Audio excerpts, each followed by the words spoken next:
ॐ नमस्ते अस्तु भगवन् विश्वेश्वराय महादेवाय त्र्यम्बकाय त्रिपुरान्तकाय त्रिकाग्निकालाय कालाग्निरुद्राय नीलकण्ठाय मृत्युञ्जयाय सर्वेश्वराय सदाशिवाय श्रीमन्महादेवाय नमः।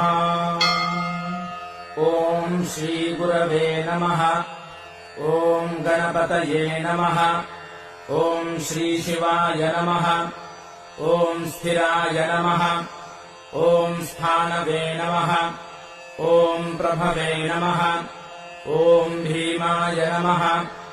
ॐ प्रवराय नमः। ॐ वरदाय नमः। ॐ वराय नमः। ॐ सर्वात्मने नमः।